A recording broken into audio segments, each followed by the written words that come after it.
All right, so my clay is centered, I have coned, so we're ready to throw a cylinder.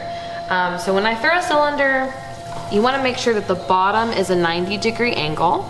So the first thing we're gonna do is open downward and outward. So I'm gonna find that center before I open it, because you don't want it to be off-centered when you're opening.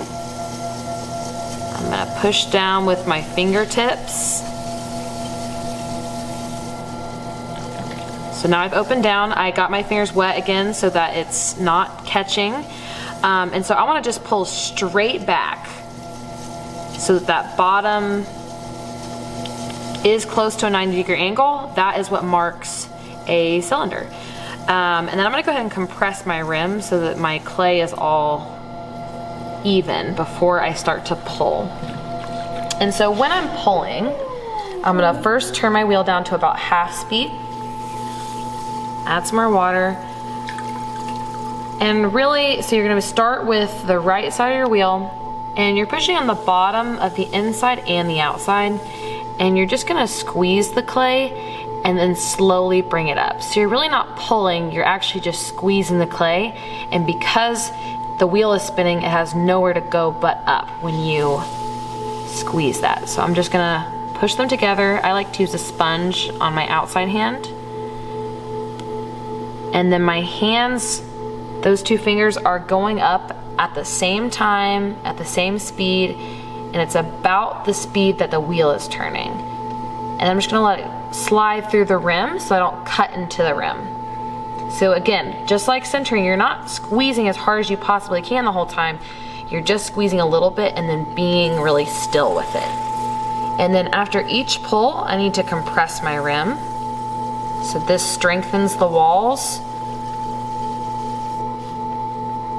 And then if you want to try to get this clay back into there, see how it's sloped like that? You can always take your sponge and push that back into your form, and that also gives you a good grip for when you're about to pull the next spot.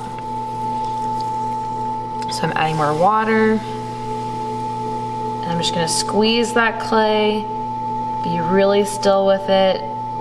I'm going slow as I raise my fingers.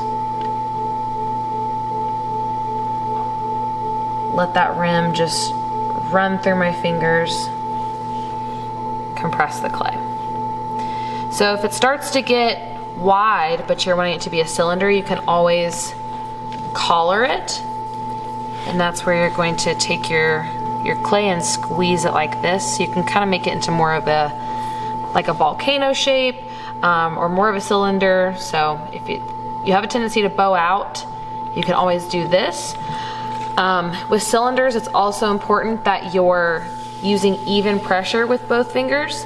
If you're tending to make bowls when you're trying to go straight up, you're probably pushing too hard with your inside hand rather than your outside hand. So try to adjust that by overcompensating and pushing a little more with that outside hand, so you can get that straight up cylinder shape.